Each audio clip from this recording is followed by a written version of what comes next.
Hi guys, I'm here today to show you how to find the circumference of a circle using pi. So in today's lesson, today being Wednesday, we talked about pi being a number that has lots and lots of numbers and it actually goes on forever. So it's what we call an infinite number. All you need to really remember is the number 3.142. Okay, as I said, goes on forever, and we've rounded the one that was here to a 2, so that's why it's 142 instead of the longer number. And it goes on forever because it's used to discover the circumference of a circle when you know, or you can find out the diameter or the radius. And there's an infinite number of possibilities of sizes of circles. So that's one of the reasons why pi is such a big number. You don't need to remember the numbers. As I said, only you need to remember is 3.142. Okay, so the rules that go with finding circumference. C being circumference equals pi, this number, times diameter. And the diameter is different for every circle, pretty much. And you can either find it by measuring with a ruler if that's what they ask you to do, or a lot of the times they will just tell you. The other way you can find the circumference is C circumference equals 2 times pi times r. And that's because r being radius is twice the size of the diameter. So you can use either this one, which is probably a bit easier, or this one, but not both. Just one is fine, okay? So the types of questions you might be asked are you're given one of these elements and you have to find the other two. Okay, so let's start nice and easy.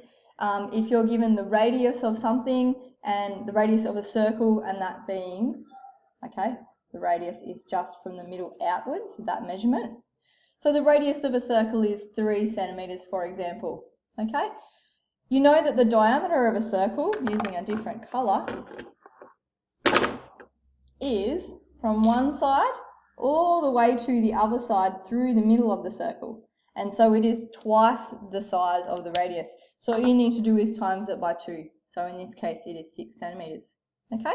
So for your exam, you will have your calculator, so there's no need to panic that you've got to times this decimal by the whole number. All you would need to do is to type in 6, in this case, times 3.142 and hit your equals button and you'll have your answer.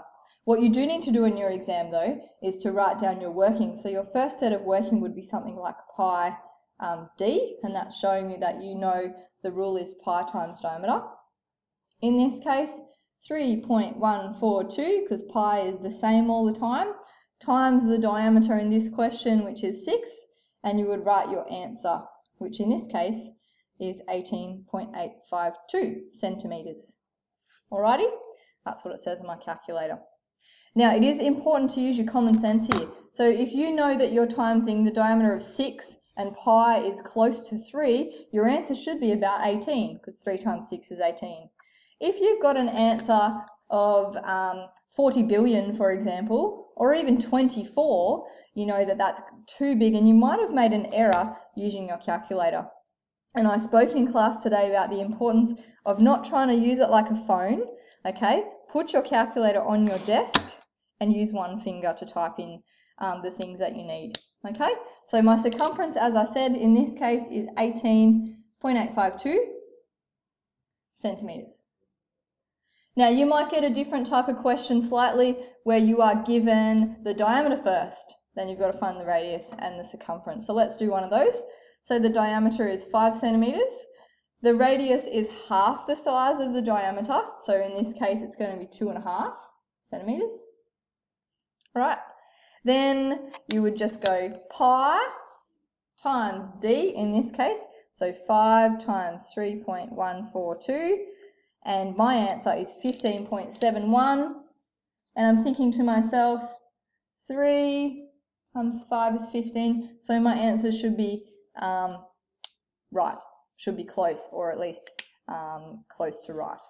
Now the decimals make it a bit tricky, but just making sure that you're at least in the ballpark is important.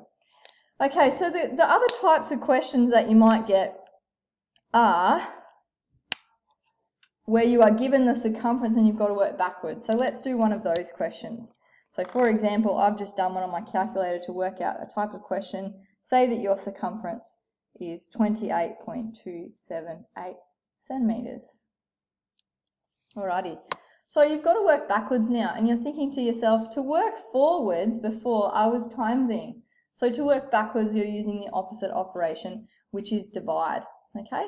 So I would punch in 28.278 into my calculator, carefully, and I would then divide by the diameter, sorry, by pi, divide by pi. So divided by 3.142, and that equals 9 centimetres, okay?